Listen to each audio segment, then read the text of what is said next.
But now, another tip I have for you is if you are being limited with your communication, like my husband is not letting me speak to my daughter, he's missing parenting time and all that stuff. So I have decided.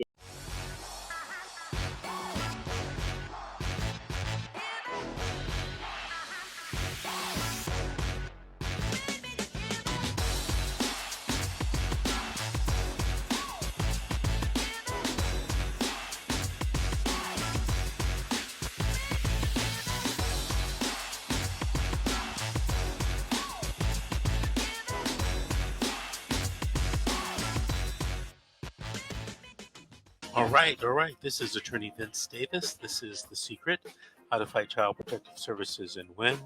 I'm joined by my co-hosts and social media influencers, Georgette Truin and Aaron Carranza.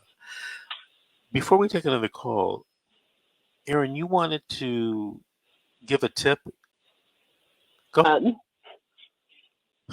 So I was printing out what I was going to show you.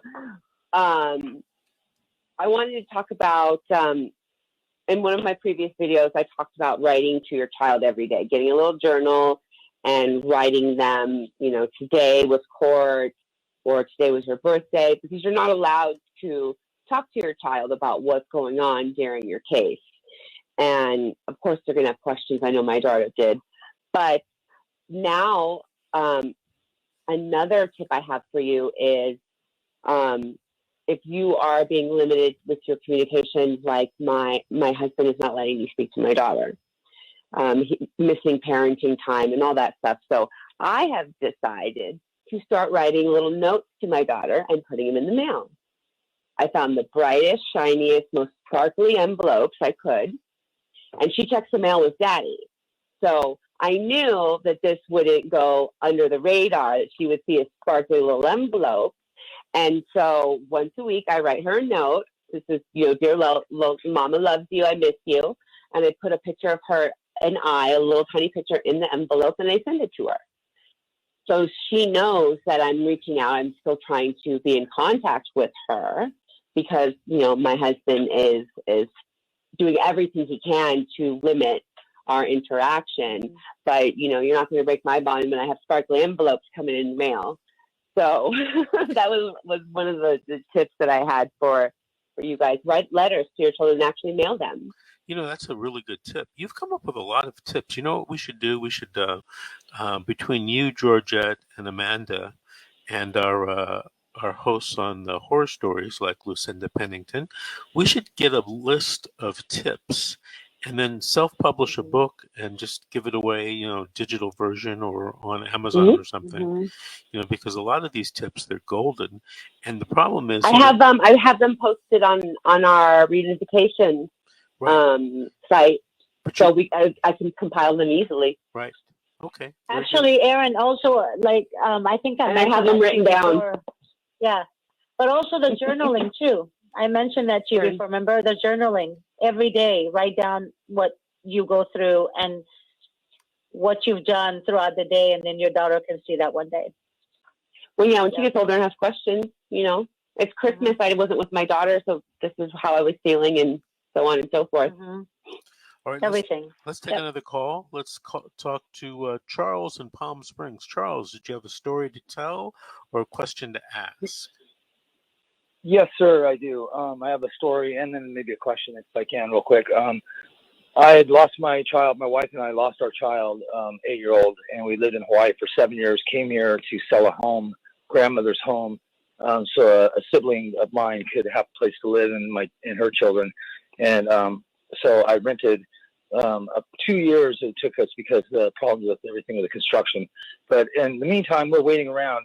I'm a disabled person, 55-year-old disabled man, and my wife is also 50 years old. She's disabled, and she has a disease called scleroderma.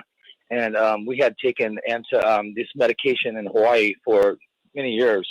And so we came to California and to get our this medication out of our systems because our daughter was getting older and we wanted to have more, a better contact with her because we felt that the medication was strong. They were the opioids that people are all dying on. and I have a broken back and a broken neck, and it's just a horrible, debilitating for me to walk. I can barely walk some days. And but anyway, so my wife's disabled, and I'm taking my kid to school. Everything is perfect. We have food in the refrigerator. The house is clean. Never been arrested for anything. No bad things going on in my life. And next thing you know, because we want to get off the opioids, and went to a methadone clinic here in California, that they go and I find out that they're probably just raiding those places, looking at our files to see what's going on with these people that have children, because I'd have to take my kids there to the methadone clinic sometimes. And with the methadone clinic advisor, she came walking by, takes my human rights, my violation. She violated my human rights. She comes walking past me, and she goes, "Something's got to be done." Looking at me, I go, "What do you mean?" Because I was looking so good. My wife was looking bad because her disease is getting worse and worse. She has scleroderma, and it's hardening of the skin, and it's too much collagen. You can imagine women get these collagen for their face to look so smooth. My wife is beautiful. She looks like she's probably 20 years old, and she's 50, but she's beautiful. But she was getting sicker and sicker, and I'm getting better, thinking because I'm getting off those opioids. Yes, and I am, and got them, and on the methadone anyway. So I'm going through the CPS class, the CPS thing, and going along with them after they knocked on my door, 2 cops, violating my rights, and just walked right in. Didn't even have no warrants or no search warrant or nothing like that. Just came right through my house and looked all through everywhere, and there was nothing except food and warm clothes and good school things, and never been away from us ever, because we lived in Hawaii for a long time. We have a beautiful life, and we were going to doctors in Hawaii. Never had like drug testing that was, you have drugs in your system. You can't have your medicine. We have our medicine on time as prescribed. We're overtaking it. Nothing. We have doctors. And we come to California, and we heard in Riverside County that they take kids away from us. They just rob our kids. And I calm him down. I was born and raised in Orange County. I thought, no way. I love Riverside. Slow down a bit. Home. Slow down just a little bit. I'm sorry. I'm very upset about this. She's been gone from us now about 6 months now. I mean, after a year and a half of walking every step with CPS. And they've taken my kid, and we're still here, sitting here. And they put down even that I'm homeless because, and it wasn't. I was in between leases. I paid for 2 years. Charles, hold on a second. Yes, sir. Sorry. Yes, sir. Are you working with an attorney in your case? No, I can't, because they what had happened was they ended it on us so quick, and then they gave us. I wanted to appeal, and I went for an appeal, and my attorney didn't even call it. I didn't even want an attorney because I would have done it pro per. I probably would have won. But this attorney that I was gave him to, that she wouldn't even work for me, and my wife had her own attorney. They separated. Charles, slow down for a second. You said my case is done. Wait. It's done. Yeah, and then I tried to get an appeal, and I went to go appeal, and it was too late for the appeal. They said the lady, my attorney applied too late. Yeah, go ahead, sir. I'm sorry. Yes, that answer your question. No, I'm not. I have no attorney. Okay, Charles, you need to slow your roll, okay? Because I'm trying to assist you. I wouldn't want her to go to some foster care, but what happens if he gets sick and dies, and my stepmom gets sick and dies? Where does she go? Into the foster care system now? And they got her, and then these people are getting, all these people all got supervision. They got job raises. They all went, and like there was the supervisor, and then the lady that was working on my CPS case, she got a promotion right after my case, all the way to like supervisor. So they would do anything to win my case. And I was treated so horrible, and the 2 minutes. And the judge was so horrible also. She said there was 2 reports that they give you on a psychological report. Then the one doctor said, "Oh, I'm fine to be a father and I can handle it, no problem." But then the second one, he was like saying, "Oh, the guy has a GED. I don't have a GED, I have a high school diploma." And he's stating all this stuff that wasn't even true. The judge is saying this, and she's not going to go after. She wouldn't even go to give me my parental rights as a. They give you these so-called benefits that they're going to help you through your issues and stuff. And we were like, yeah, we're going to get those great. Hold on, Charles.